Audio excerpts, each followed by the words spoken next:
नमस्कार, मैं शुभम सिंह।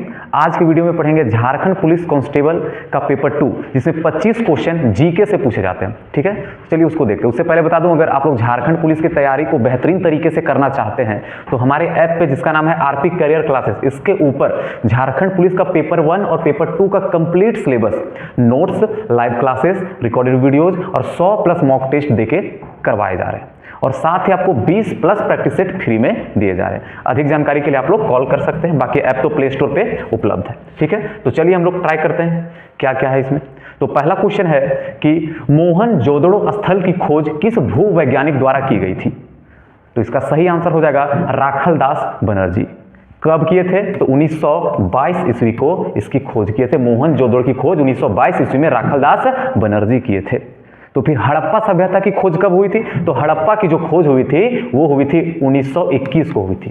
कब? 1921 को हड़प्पा की खोज हुई थी और 1922 को मोहनजोदड़ो की खोज हुई थी। ठीक है, हड़प्पा सभ्यता की खोज किसने की थी? तो दयाराम साहनी जी इसका खोज किए थे। ठीक है, आगे बढ़ते हैं। अगला क्वेश्चन है साबरमती में सत्याग्रह आश्रम की स्थापना किसने की थी? तो महात्मा गांधी किए थे। अच्छा, महात्मा गांधी भारत कब आए थे? तो महात्मा गांधी जो है वो 9 जनवरी, कब? 9 जनवरी 1915 को ये भारत वापस आए थे। और हम लोग 9 जनवरी को प्रवासी दिवस मनाए थे, क्योंकि ये अफ्रीका से उसी दिन भारत वापस आए थे। ठीक है, जैसे अब ये भारत वापस आए तैसे एक आश्रम की स्थापना करते हैं जिसका नाम है सत्याग्रह आश्रम। क्या नाम है? सत्याग्रह आश्रम। साबरमती में एक जगह है, जगह का नाम थोड़ा सा ध्यान से हट जाता है, जिसका नाम है कोचरब। क्या है? कोचरब नाम का एक जगह है साबरमती में। वहां पे आश्रम की स्थापना करते हैं जिसका नाम है सत्याग्रह आश्रम। कब किए थे? तो किए थे 1915 को। और यही आश्रम को उठा के फिर से ले जाते हैं कहां? साबरमती नदी के किनारे ले जाते हैं। कब ले जाते हैं? तो 1917 को ले जाते हैं। 2 साल के बाद 1917 को ले जाते हैं। तब से हम लोग जानते हैं साबरमती आश्रम। ठीक है, मतलब उस नदी के नाम से ज्यादा फेमस हो गया साबरमती आश्रम। याद रहेगा कि सत्याग्रह आश्रम की स्थापना हुई कब थी? तो इसकी स्थापना हुई थी 1915 को। और इस आश्रम को उठा के ले गए थे कहां? साबरमती नदी के किनारे। कब? 1917 को। ठीक है, आगे बढ़ते हैं। अगला क्वेश्चन है कि नागार्जुन सागर बांध परियोजना निम्न में से किस नदी पर स्थित है? नागार्जुन सागर बांध जो है वह कहां स्थित है? तो ये जो नागार्जुन है वह कृष्णा नदी पर स्थित है। कौन सा स्टेट में? तो ये आंध्र प्रदेश में स्थित है। कहां है? आंध्र प्रदेश में। कुछ और है, जैसे कि टिहरी बांध कहां है? तो यह है उत्तराखंड में। कहां है? उत्तराखंड में है। एक और है कि सतलुज नदी पे कौन सा बांध स्थित है? तो सतलुज नदी पे भाखड़ा नागल बांध स्थित है। आप लोग कमेंट में बताइए कि महानदी पे कौन सा बांध स्थित है उड़ीसा में। ठीक है, आगे बढ़ते हैं। अगला क्वेश्चन है हमारा कि उच्चतम न्यायालय में न्यायाधीशों की संख्या बढ़ाने का अधिकार किसके पास है? जो सर्वोच्च न्यायालय है वहां पे अगर न्यायाधीश की संख्या को बढ़ाना है तो यह अधिकार किसके पास है? तो यह अधिकार हमारे संसद के पास है।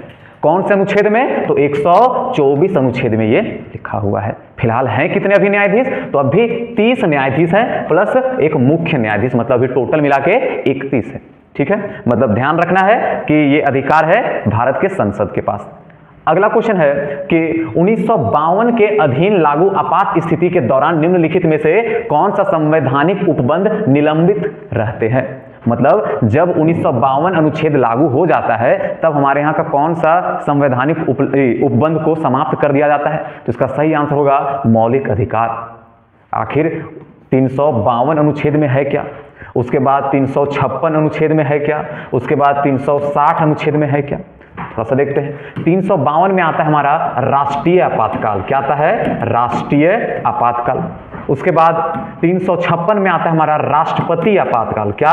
राष्ट्रपति आपातकाल। और 360 में आता है वित्तीय आपातकाल।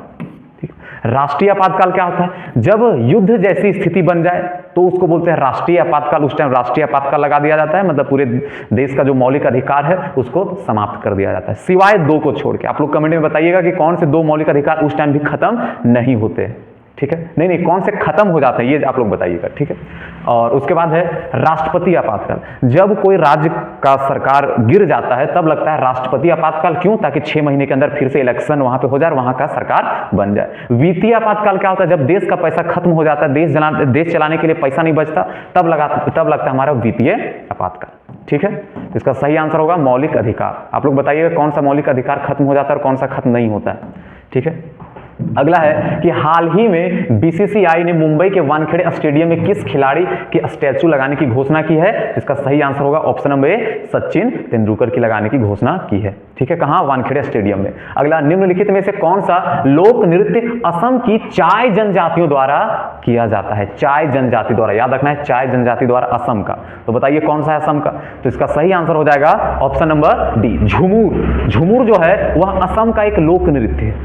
वही झूमर जो है, झूमर बोले तो झूमर वो हमारा झारखंड का है। वैसे ही अलकप ये भी झारखंड का है, बराओ ये भी झारखंड का है, उसके बाद डोमकच ये भी झारखंड का है। इस बात को ध्यान रखना है कि झूमर असम का और झूमर झारखंड का, ठीक है। आगे बढ़ते हैं।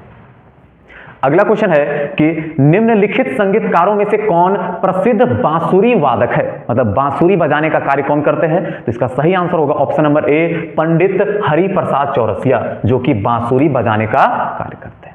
और पंडित रविशंकर जी क्या करते हैं? तो ये सितार बजाने का कार्य करते हैं। क्या? सितार। और ये अली खान जी क्या करते हैं? तो ये करते हैं सरोद बजाने का कार्य करते हैं। और ये सबको पता होगा, बिस्मिल्लाह खां शहनाई बजाते हैं। क्या? शहनाई बजाते हैं, ठीक है। आगे बढ़ते हैं। अगला क्वेश्चन है कि महात्मा गांधी ने 12 मार्च 1930 को नमक यात्रा कहां से शुरू की थी? तो ये अपनी जो नमक यात्रा है वो अपने आश्रम, कहां? साबरमती आश्रम। अभी हम बताएं इसकी स्थापना हुई थी कब? तो 1917 को हुई थी। इससे पहले कहाँ और कोई जगह पे था साबरमती में, जिसका नाम बार बार भूल जाते हैं, उसका नाम क्या है? हाँ, कोचरब में ये आश्रम सबसे पहले था और उसकी स्थापना 1915 को हुई थी, ठीक है। तो यह जो यात्रा है, नमक यात्रा, वह साबरमती आश्रम से स्टार्ट होती है और दांडी तक चलती है। कहां तक? दांडी तक। इन दोनों के बीच की दूरी कितनी है? साबरमती और इसके बीच की दूरी कितनी है? तो इसके बीच की दूरी है 241 मील। कितनी है? 241 मील। आखिर यहां से लेकर यहां तक आने में इनको कितना टाइम लगा था? तो 24 दिन का टाइम लगा था। ध्यान में रखना है, 24 दिन का टाइम लगा था। और स्टार्ट कब से किए थे? तो 12 मार्च से स्टार्ट किए थे साबरमती से। पहुंचे कब थे? तो 6 अप्रैल को पहुंचे थे। कब? 6 अप्रैल को ये पहुंचे थे, ठीक है। और वहीं पे नमक कानून को तोड़कर क्या बोलते हैं, सविनय अवज्ञा आंदोलन स्टार्ट किए थे, ठीक है। आगे बढ़ते हैं। अगला क्वेश्चन है कि संविधान, भारतीय संविधान किस वर्ष लागू हुआ? तो भारतीय संविधान जो है वह कब? 26 नवंबर 1949 को बनकर रेडी हो गया था। कब? 1949 को ये बनकर रेडी हो गया था। लेकिन ये लागू हुआ कब? तो ये लागू हुआ 26 जनवरी 1950 को। 1950 को। आखिर क्यों? कितने लोगों को पता है कि आखिर 2 महीना का टाइम क्यों लगा? जब बन के रेडी हुआ 26 नवंबर 1949 को और लागू हुआ 26 जनवरी 1950 को, क्यों? तो उसके पीछे कारण है महात्मा गांधी जी बोल रहे हैं, पंडित जवाहरलाल नेहरू लाहौर के अधिवेशन में पहली बार वो तिरंगा झंडा को फहराकर बोले थे अब हम लोग स्वतंत्र हैं। तो इस दिन को याद रखने के लिए, कब? 26 जनवरी को याद रखने के लिए 2 महीने का वेट किया गया। चलो वही दिन करेंगे और उस दिन हम लोग क्या मनाएंगे? गणतंत्र दिवस मनाएंगे, ठीक है। तो ये हो जाएगा इसका सही आंसर। कब लागू कब हुआ? तो 1950 को लागू हुआ, ठीक है। आगे बढ़ते हैं। अगला क्वेश्चन है कि अफगानिस्तान के साथ भारतीय सीमा की लंबाई कितनी है? एक बार हम लोग भारत का मैप बनाने का कोशिश करते हैं, वैसे तो हमको आता नहीं उतना। देखिए हमारा जो अफगानिस्तान है वो यहां से लेके यहां तक है, हल्का सा टच होता है पीओके साइड में, ठीक है। और इसकी जो लंबाई है वह है कितना? 106 किलोमीटर। मतलब अफगानिस्तान और भारत की जो सीमा की लंबाई हो कितना? 106 किलोमीटर। आप लोग को पता होना चाहिए कि जब 1893 को, कब? 1893 को जब हमारे से अफगानिस्तान को अलग किया जा रहा था, उस टाइम यहाँ पे एक सीमा बना दिया गया था और इस सीमा का नाम क्या है? जिसका नाम है डुरंड रेखा। क्या नाम है इसका? डुरंड रेखा। डुरंड रेखा, ठीक है। अफगानिस्तान और भारत के बीच जो सीमा खींची गई उसका नाम है डुरंड रेखा। और जब 1947 को, कब? 1947 को पाकिस्तान हमसे अलग किया गया, उस टाइम इस पाकिस्तान का जो सीमा था उसका नाम क्या रखा गया? Red Cliff. पाकिस्तान तो ये भी था उस टाइम, ठीक है। तो इसका भी नाम और इसका भी नाम दोनों तो एक ही है, जिसको बोलते हैं हम लोग रेड क्लिफ, क्या बोलते हैं? Red Cliff. मतलब भारत और पाकिस्तान के बीच का जो सीमा है उसको बोलते हैं रेड क्लिफ। भारत और अब ये बांग्लादेश, अब भले ही बांग्लादेश है लेकिन उस टाइम तो सीमा का नाम रेड क्लिफ ही था। तो भारत और बांग्लादेश जो सीमा है इसके बीच का मतलब इसका नाम क्या है? तो इसका भी नाम है रेड क्लिफ। अच्छा, चीन के बीच कौन सी सीमा है? तो चीन के बीच जो सीमा है उसको क्या बोलते हैं? मैकमोहन। क्या बोलते हैं? मैकमोहन। ठीक है, इस बात को याद रखना। क्या? बांग्लादेश, हाँ, बांग्लादेश और भारत के बीच सीमा रेड क्लिफ, पाकिस्तान और भारत की सीमा रेड क्लिफ, अफगानिस्तान की सीमा डुरंड और चीन की सीमा मैकमोहन। ठीक है, और वैसे अफगानिस्तान अलग हुआ कब था? तो 1893, पाकिस्तान तो सबको पता है। ठीक है, अगला क्वेश्चन है पुष्कर क्यों प्रसिद्ध है? पुष्कर मेला जो है वह क्यों प्रसिद्ध है? तो पुष्कर जो है वह ऊंट और पशुओं के लिए फेमस है। यह एक मेला है जो कि लगता है हमारे राजस्थान में। कितने दिन के लिए? तो 7 दिनों के लिए यह लगता है। कब लगता है? तो कार्तिक के महीने में यह लगता है, मतलब अक्टूबर से नवंबर के टाइम में यह लगता है 7 दिनों के लिए। यह ऊंट और पशुओं के व्यापार के लिए, मतलब उस दिन मेला लगता है, 7 दिन का रहता है। और बाकी क्या बताएं। अगला है कि निम्नलिखित में से कौन सी प्रायद्वीपीय भारत की सबसे लंबी नदी है? जो हमारा ये भारत है, प्रायद्वीपीय भारत वैसे किसे कहते हैं? कितने लोगों को पता होगा? तो ये जो हमारा भारत है जो तीनों ओर से क्या हो, समुद्र से घिरा हो, उसको बोलते हैं प्रायद्वीपीय भारत। जैसे कि इधर घिरा है हमारा अरब सागर से, नीचे घिरा है हमारा क्या बोलते हैं, हिंद महासागर से, और इधर से घिरा है हमारा बंगाल की खाड़ी से। मतलब ये जो जगह है इसको बोलते हैं हम लोग प्रायद्वीपीय भारत। तो प्रायद्वीपीय भारत की सबसे लंबी नदी कौन सी है? वैसे भारत की सबसे लंबी नदी गंगा है, तो प्रायद्वीपीय भारत की जो है वह है हमारी कौन सी? गोदावरी नदी। कहां? गोदावरी नदी है भारत, प्रायद्वीपीय भारत की सबसे लंबी नदी, जिसे दक्षिण गंगा भी कहते हैं, दक्षिण की गंगा भी से कहते हैं, और यह भारत की सबसे दूसरी लंबी नदी है। ठीक है, आगे बढ़ते हैं। अगला क्वेश्चन है कि किस खनिज को मूर्खों का सोना भी कहा जाता है? मतलब किस खनिज को मूर्खों के सोना के नाम से जाना जाता है? तो वो है पाइराइट। क्यों? क्योंकि ये देखने में पूरा का पूरा सोना जैसा लगता है। ठीक है, इसका रंग रूप सब सोना जैसा है, इसलिए इसको बोलते हैं मूर्खों का सोना, पाइराइट को। ठीक है, अगला है किस संशोधन के तहत गोवा को पूर्ण राज्य बनाया गया था? गोवा को पूर्ण राज्य बनाया गया था कौन से संशोधन के तहत? तो 56वें संशोधन के तहत। कब? तो बनाया गया था 1987 को। ठीक है, अगला क्वेश्चन है कि स्वतंत्र भारत में पहली बार सरकार ने 3 वार्षिक योजनाओं की घोषणा कब की? और यह योजना अवकाश, जिसको हम लोग बोलते हैं प्लान हॉलीडे के नाम से जाना जाता है। मतलब जो 3 वर्षों का जो अवकाश लाया गया था वह कौन से टाइम में लाया गया था? तो इसका सही आंसर होगा ऑप्शन नंबर सी। कब? 1966 से लेके 1969 के बीच में लाया गया था यह प्लान। ठीक है, 3 सालों का था यह योजना अवकाश। इससे पहले हमारा 3 पंचवर्षीय योजना बीत चुका था। पंचवर्षीय योजना के एक अलग टॉपिक ही हो जाता है, खैर उसको छोड़िए।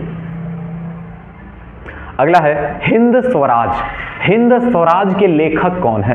तो इसका सही आंसर होगा महात्मा गांधी। कौन है? महात्मा गांधी। लिखे कब थे? तो 1909 ईस्वी को लिखे थे, और इस टाइम ये कहां थे? तो दक्षिण अफ्रीका में थे। ठीक है, वहीं पे इस किताब को लिखते हैं, उसके बाद फिर ये भारत आते हैं। ठीक, और गए कब थे? तो गए थे, कब गए थे? वहां पे अफ्रीका गए थे कब? तो 1893 को। कब? 1893 को ये अफ्रीका गए थे। ठीक है, एक वकील बन के। अगला क्वेश्चन है जातक कथाएं से संबंधित है, मतलब जातक कथाएं किससे संबंधित है? तो इसका सही होगा हमारा बौद्ध धर्म। भगवान बुद्ध के जो पिछले जन्म है उसके बारे में इसमें लिखा हुआ, जातक कथाएं के बारे में। ठीक है, क्वेश्चन देगा त्रिपिटक किससे संबंधित है? तो ये भी गौतम मतलब बौद्ध धर्म से ही संबंधित है। अगला है कि भारतीय इतिहास में किसे आलमगीर के नाम से जाना जाता है? तो आलमगीर के नाम से जाना जाता है औरंगजेब को। औरंगजेब की बात करें तो इसका जन्म 1618 ईस्वी में हुआ था और मृत्यु 1707 ईस्वी में। ठीक है, और मुगल साम्राज्य का सबसे ताकतवर राजा इसी को बोला जाता है। ठीक है, अगला है निम्नलिखित में से किसने 1914 में कॉमनवेल नामक साप्ताहिक समाचार पत्र की स्थापना की थी? मतलब कॉमनवेल ये जो समाचार पत्र है इसकी स्थापना किसने की थी? तो इसकी स्थापना की थी एनी बेसेंट, जो कि जर्मनी की रहने वाली थी, और ये भारत आई थी और भारत की संस्कृति से बहुत ज्यादा प्रेरित थी। ठीक है, और यह जो कांग्रेस पार्टी हमारा, ठीक है, उसकी यह पहली महिला अध्यक्ष थी। आखिर अध्यक्षता कहाँ की थी? तो यह अध्यक्षता की थी कलकत्ता में। कहाँ की थी? कलकत्ता में। कब की थी? तो 1917 ईस्वी को। ठीक है, अगला क्वेश्चन है, स्टार स्पोर्ट ने किस क्रिकेटर को अपना बिलीव एम्बेसडर बनाया है? तो इसका सही आंसर हो जाएगा ऋषभ पंत को बनाया है। ठीक, अगला है, विश्व का पहला एशियाई गिद्ध संरक्षण केंद्र कहां स्थापित किया गया है? तो उत्तर प्रदेश में किया गया। ठीक है, विश्व का पहला एशियाई गिद्ध संरक्षण केंद्र। अगला क्वेश्चन, 1857 के विद्रोह का प्रारंभ रामगढ़ और हजारीबाग में कब हुआ? तो 30 जुलाई 1857 को यह जो आंदोलन था वह झारखंड पहुंच चुका था। ठीक है, अगला, झारखंड के किस स्थल में बुद्ध की भूमि स्पर्श मुद्रा का एक मूर्ति प्राप्त हुआ है? मतलब भगवान बुद्ध का भूमि स्पर्श एक मूर्ति है, वह कहाँ मिली है? तो वह मिली है पलामू की किला में। ठीक है, अब ये पलामू की किला है कहाँ? तो यह है हमारा कहाँ? लातेहार में। कहाँ है? लातेहार में। ठीक है, कहाँ पे? लातेहार में। कहाँ? तो औरंगा नदी के तट पर। ठीक है, औरंगा नदी के सामने यह स्थित है। ठीक है, जहाँ पे बेतला राष्ट्रीय उद्यान भी है। ठीक, अगला है कि तिलका मांझी ने कहाँ की पहाड़ियों से छापामार युद्ध का नेतृत्व किया था? मतलब ये जो तिलका मांझी जी जो है वह झारखंड के कौन से पहाड़ी से छापामार युद्ध का नेतृत्व किए थे? तो इसका सही आंसर होगा सुल्तानगंज। ठीक है, कहां से किए थे? सुल्तानगंज से किए थे। हो गए 25 क्वेश्चन। ठीक है, अगर आप लोग झारखंड पुलिस का जो हमारा अगर ये कोर्स लेना चाहते हैं तो उसके लिए आपको ऐप डाउनलोड करना पड़ेगा और अधिक जानकारी के लिए आप कॉल कर सकते हैं। ठीक है, अभी के लिए इतना ही, अब मिलेंगे अगले वीडियो।